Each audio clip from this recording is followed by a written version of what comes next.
Jonah was an interesting dude. I've been going through Jonah at my church lately, and we just started. We went through chapter one this last week, and I've only ever taught Jonah as like a one shot. I've never done like a whole campaign or sermon series or whatever off of it. So it's forced me to slow down and to consider some stuff. And uh, Jonah is an interesting one. When you take it chapter by chapter and slow down, it does change how you see a lot of the stuff that's going on. And one of the things that I learned about Jonah was that the first time we heard of Jonah was not in Jonah, it was in Second Kings. And what happened was that there was the evil King Jeroboam II during the days when Israel was split from Judah to Israel. And Jeroboam II was the king of Israel.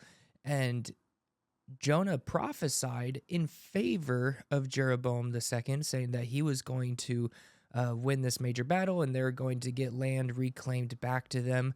And then you have at the same time period the other minor prophet, Amos, who prophesied the exact opposite. He said, like, hey, you guys are not going to gain ground. You're going to have ground taken away from you, and you're going to be killed by the sword, and you're going to be ran through. And then eventually, Amos also testified or prophesied to the exile of the Israelites. And so I take that into consideration when I start Jonah. And I can already imagine that Jonah may have already been a little bit peeved or a little bit frustrated. I don't know. We don't know the exact, like, feelings Jonah had about his prophecy pretty much being overturned or whatever. I don't know how that works for prophets, but essentially being overturned by Amos. And then chapter 1 of Jonah starts off with the word of the Lord coming to Jonah and saying, "Arise, go to Nineveh, that great city, and call out against it, for their evil has come up before me."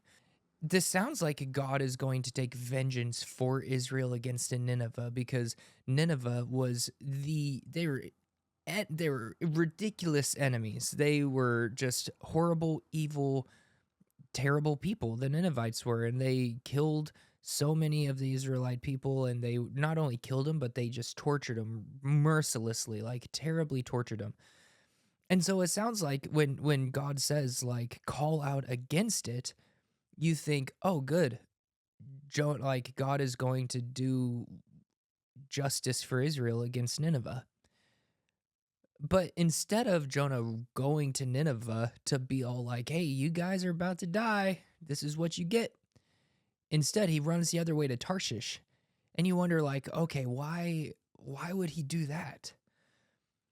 And I don't know what the thing was, but back in the day, I always believed that he was scared. Like Jonah was afraid. And so he ran because he didn't want to be around the Ninevites, his enemies, because he didn't want to die. But when you look at the life of Jonah, nothing about him screams that he's a fearful man.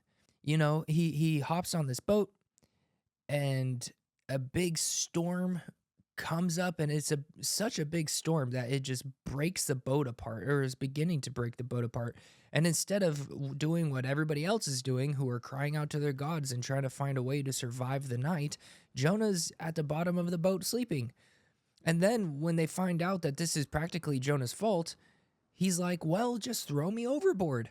All of these things are terrible, frightening things to happen. He wasn't afraid. And so you think, well, what is the driving force behind what he's doing? And I think that it stems in chapter 4. And in chapter 4 of Jonah, it says this: "O Lord, is not this what I said when I was yet in my country? That is why I made haste to flee to Tarshish. For I knew that you are a gracious God and merciful, slow to anger, and abounding in steadfast love, and relenting from disaster." So you're like, Jonah, those are all great things, man. You yourself have experienced the graciousness of God and the mercy of God and his slow to anger. Like, you've experienced this. This is great stuff. Why would this cause you to run away from your enemies? And then you realize that what's going on is that Jonah knew that this was the character and nature of God, and he did not want his evil enemies to experience that. He knew that God was going to save the Ninevites. And he's like, There's no way I'm taking any part in allowing that to happen. There's no way that you're going to catch me inside Nineveh preaching to these people, because I know that you're going to end up saving them and that they're going to end up coming back to you. And you, being the type of God that you are going to accept them. And I don't want that. And so you get this mixture of probably frustration and hatred and anger. But I think another feeling that Jonah was having was the feeling of being betrayed. Like, God, these people have oppressed my people for centuries, and you're just going to let them live. You're not going to have your vengeance on them. You're not going to do what you did to Sodom and Gomorrah and cast hellfire and brimstone on them. Instead, you're going to send me to go preach to them. And you're going to reveal your character and nature to these people who aren't even Jewish. They're not even Israelites. Why would you do that? And so he it started with like his original prophecy to Jeroboam getting overturned, and now all of a sudden he's wanting Jonah to do this ridiculous thing of preaching the love of God to people who have murdered his family and ancestors. I think I would feel very betrayed. And when I look back on my life, I feel like there's times when I feel like I have been betrayed by God. Now, looking back, I realize that that's not true, but in the moment, some stuff is really hard. We lost a pregnancy before, and I suffered with mental health issues for a majority of my life. There's so many things that I could list where I've cried out to God and I've said, please let this stop, or please don't let this happen, or please whatever, fill in the blank. And yet that very thing is exactly what happened. And we find all different kinds of reasons to feel like we have earned grace, or we have earned favor, or we like deserve more than the stuff that happens in the world. And we forget that we live in a world where bad things do happen. And just because we follow God doesn't mean that we're immune to the sting of the world. Despite anything that we might go through in life, one thing is true, and that is that God has never and will never betray you. David felt like he was betrayed in Psalm 22 when he cried out, my God, why have you forsaken me? And then we get to Hebrews 13, which shares with us quite the opposite. In verse 5, it says, I will never leave you nor forsake you. So we can confidently say, the Lord is my helper. I will not fear. What can man do to me? And so what is it? If we're not being betrayed, then what's happening? What's happening is that I feel like we're in a similar situation to Jonah, where we know the character and nature of God and we know his capability. And so when things don't go according to the way that we think God's character and nature should go, and he's not doing what he can do, I feel like a lot of the times we take that as betrayal. When we lost our first pregnancy, it's like, God, why would you do that to me? Don't you know that like we're pastors, or like I'm a pastor and my wife, like she's a nurse, she's doing all this incredible stuff. Like, don't you think that we deserve it?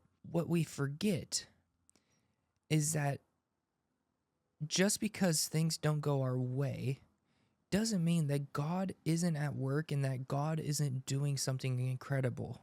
It hurts when things don't happen according to the way that we think it should. It does really hurt, but it gives us this opportunity to look back and realize that, you know what, God, when I look at my life, I see that you have been with me at the darkest times and that you have walked with me through times where I could not even get myself out of bed, and that you have carried me through every moment of my life.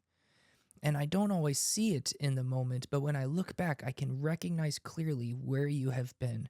And so I may not know what you're doing right now, but I believe that you're every bit as work in this moment as you were in that moment.